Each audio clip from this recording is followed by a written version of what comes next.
ಈಗ ಈಗ ಯಾರು ಸರ್ವಾಧಿಕಾರವನ್ನು ಹೇರಿದಾಗ ಆ ಸರ್ವಾಧಿಕಾರಿಯನ್ನು Indira is India, India is Indira ಅಂತ ಬಾಲ ಅಲ್ಲಾಡಿಸ್ಕೊಂಡು ಬೂಟ್ ನೆಕ್ತಾ ಇದ್ರು, ಆ ಜನರಿಗೆ ಹೋರಾಟ ಮಾಡುವ ನೈತಿಕತೆಯೇ ಇಲ್ಲ. ಅವರು ಪ್ರಜಾಪ್ರಭುತ್ವವನ್ನು ಬಂದಿಯಾಗಿರಿಸಿದಾಗ ಹೋರಾಟ ಮಾಡಲಿಲ್ಲ.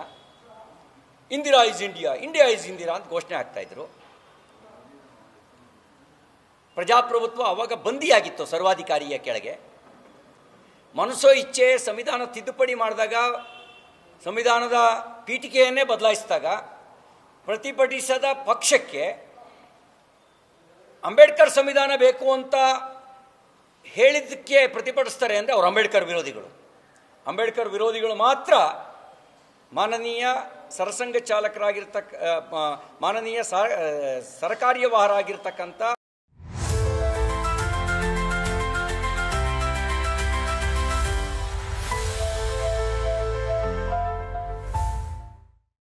ದತ್ತಾತ್ರೇಯ ಹೊಸಬಾಳೆ ಅವರ ಹೇಳಿಕೆಯನ್ನು ವಿರೋಧಿಸ್ತಾರೆ. ಇನ್ನೊಂದು ನೋಡಿ, 2-3 ಘಟನೆಗಳು ಭಾಳ ಗಂಭೀರವಾಗಿರೋದು.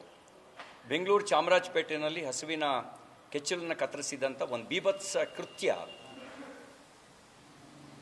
ಪ್ರಕಟ ಆಯಿತು. ಅವಾಗ ಹೇಳಿದ್ರು ಅವನು ಮಾನಸಿಕ ಅಸ್ವಸ್ಥ, ತಲೆ ಸರಿ ಇಲ್ಲದೆ ಇದ್ದವನು ಅಂತ. ಅದರ ನಂತರ ಭಟ್ಕಳದಲ್ಲಿ ಪ್ರಕರಣ ಆಯಿತು, ಕಡೂರಿನಲ್ಲಾಯಿತು, ಚಿಕ್ಕಮಗಳೂರು ಜಿಲ್ಲೆ ಕಡೂರಿನಲ್ಲಿ, ಹೊಸನಗರದಲ್ಲಾಯಿತು, ಬೆಳಗಾಂನಲ್ಲಾಯಿತು. ಅಂದರೆ ಇಷ್ಟೊಂದು ಜನ ಮಾನಸಿಕ ಅಸ್ವಸ್ಥರು, ಹಸುವಿನ ಕೆಚ್ಚಲನ್ನೇ ಕತ್ತರಿಸುವ ಮಾನಸಿಕ ಅಸ್ವಸ್ಥರು ಯಾಕೆ ಈ ಕಾಂಗ್ರೆಸ್ ಅಧಿಕಾರಕ್ಕೆ ಬಂದ ಮೇಲೆ ಹುಟ್ಕೊಂಡ್ರು? ಕಾಂಗ್ರೆಸ್ ಅಧಿಕಾರಕ್ಕೂ ಈ ಮಾನಸಿಕ ಅಸ್ವಸ್ಥತೆಗೂ ಏನಾದ್ರು ಸಂಬಂಧ ಇದೆಯಾ? ಈ ಹುಣ್ಣಿಮೆ ಬಂದಾಗ ಕೆಲವರಿಗೆ ಹುಚ್ಚು ಕೆದರುತ್ತಂತೆ, ಹಂಗೆ ಕಾಂಗ್ರೆಸ್ ಬಂದಾಗ ಈ ಹುಚ್ಚು ಹೆಚ್ಚಾಗತ್ತಾ ಇವರಿಗೆ? ನನಗನ್ಸುತ್ತೆ ಇದು ಐಸೋಲೇಟೆಡ್ ಇನ್ಸಿಡೆಂಟ್ ಅಲ್ಲ. ಗೋವನ್ನು ದೇವರು ಅಂತ ಪೂಜಿಸ್ತಕ್ಕಂಥ ಸಂಸ್ಕೃತಿಯನ್ನು ವಿರೋಧಿಸುವ ವಿಕೃತಿ ಇರುವಂಥವ್ರು ಇದು ಕೆಲಸವನ್ನು ಮಾಡ್ತಾ ಇದ್ದಾರೆ. ಬಸವಣ್ಣವರ ತತ್ವವನ್ನು ವಿರೋಧಿಸುವ ಮಾನಸಿಕತೆಯವರು ಈ ಕೆಲಸ ಮಾಡ್ತಿದ್ದಾರೆ. ಅವರು ಸಕಲ ಜೀವಾತ್ಮಗಳಿಗೂ ಲೇಸನ್ನೇ ಬಯಸುವಂತ ಬಸವಣ್ಣವರು ಹೇಳಿದರು. ಈ ದೇಶದಲ್ಲಿ ಪುಣ್ಯಕೋಟಿಯ ಕಥೆಯನ್ನು ಪಠ್ಯ ಪುಸ್ತಕವಾಗಿ ಸಾವಿರಾರು ವರ್ಷ ಕಲಿಸಿದ್ರು. ಪುಣ್ಯಕೋಟಿ ಅನ್ನುವಂಥ ಒಂದು ಗೋವು ಹುಲಿಗೆ ಮಾತು ಕೊಟ್ಟು ಆ ಮಾತನ್ನು ಈಡೇರಿಸ್ಕೊಳ್ಳೋದಕ್ಕೆ, ಅದಕ್ಕೆ ಆಹಾರ ಆಗಕ್ಕೆ ಹೋದಾಗ ಆ ಹುಲಿ ಹೇಳ್ತಂತೆ, ನಿನ್ನಂಥ ಪುಣ್ಯಕೋಟಿಯನ್ನು ಕೊಂದು ತಿಂದರೆ ಯಾವ ಪಾಪ ಬರುತ್ತೆ ಅಂತ. ಅದೇ ಬೆಟ್ಟದಿಂದ ಬಿದ್ದು ಪ್ರಾಣ ಕಳ್ಕೊಂಡಂಥ ಕಥೆಯನ್ನು ಹೇಳಿ ಬೆಳೆಸಿದರು. ಅಂಥ ಪುಣ್ಯಕೋಟಿಯ ಕೆಚ್ಚಲು ಕತ್ತರಿಸ್ತಾರೆ ಅಂತ ಹೇಳಿದ್ರೆ ಇದು ಐಸೋಲೇಟೆಡ್ ಇನ್ಸಿಡೆಂಟ್ ಅಲ್ಲ.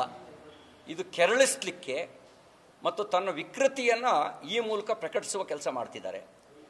ಕಾಂಗ್ರೆಸ್ ಅಧಿಕಾರಕ್ಕೂ ಈ ವಿಕೃತಿಗೂ ಸಂಬಂಧ ಇದೆ ಅಂತ ಅನಿಸುತ್ತೆ. ಯಾಕೆಂದರೆ ಹಿಂದೆ ನಾವು ಇದನ್ನು ಕೇಳಿರಲಿಲ್ಲ, ಹಿಂದೆ ಈ ಥರದನ್ನು ನಾವು ಕೇಳಿರಲಿಲ್ಲ. ಮತ್ತು ಇದು ಯಾರೋ ಒಬ್ಬ ಮಾನಸಿಕ ವಿಕೃತಿ ಇರೋನು ನಡೆಸಿದ ಘಟನೆ ಅಂತ ತೇಪೆ ಹಾಕಬಾರ್ದು. ಇದು ಹಿನ್ನೆಲೆಯನ್ನು ನೋಡಿದಾಗ ಇದು ಬೇಕಾಗಿಯೇ ಈ ರೀತಿ ಮಾಡ್ತಾ ಇದ್ದಾರೆ ಅಂತ ಅನಿಸ್ತಾ ಇದೆ. ಸಮಗ್ರ ತನಿಖೆ ಆಗಬೇಕು. ಬೆಳಗಾಂ ಜಿಲ್ಲೆಯ ಇಂಗ್ಳಿಗಿನಲ್ಲಿ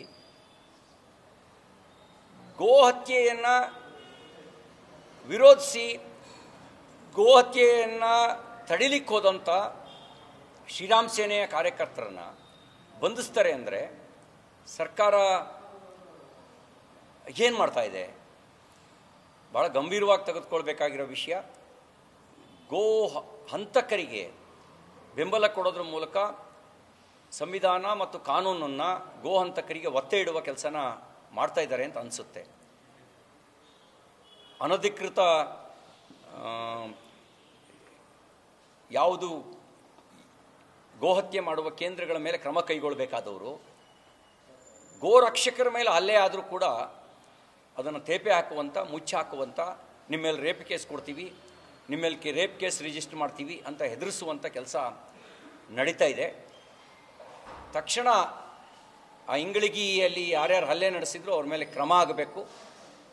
ಮತ್ತು 8ಕ್ಕೂ ಹೆಚ್ಚು ಗೋಹತ್ಯೆ ಅಕ್ರಮ ಗೋಹತ್ಯಾ ಕೇಂದ್ರಗಳು ಕೆಲವರ ಬೆಂಬಲದೊಂದಿಗೆ ನಡೀತಾ ಇದೆ, ಆಳುವ ಪಕ್ಷದವರ ಬೆಂಬಲದೊಂದಿಗೆ ನಡೀತಾ ಇದೆ ಅಂತಕ್ಕಂಥ ಒಂದು ಆರೋಪ ಇದೆ. ಪೊಲೀಸರು ಅದ್ರಲ್ಲಿ ಶಾಮೀಲಾಗಿದ್ದಾರೆ. ಗೋಶಾಲೆಗೆ ಕಳುಹಿಸಿದಂಥ ಗೋವುಗಳನ್ನು ಕೂಡ ಕಟುಕರಿಗೆ ಒಪ್ಪಿಸುವಂಥ ಕೆಲಸವನ್ನು ಲಂಚ ಪಡೆದು ಮಾಡಿದ್ದಾರೆ ಅಂತಕ್ಕಂಥದ್ದು ಭಾಳ ಗಂಭೀರವಾಗಿ ತೆಗೆದುಕೊಳ್ಬೇಕಾಗಿರ್ತಕ್ಕಂಥ ಸಂಗತಿ. ಇದ್ರ ಬಗ್ಗೆ ಅವರ ಮೇಲೆ ಕ್ರಮ ಆಗದೇ ಇದ್ದರೆ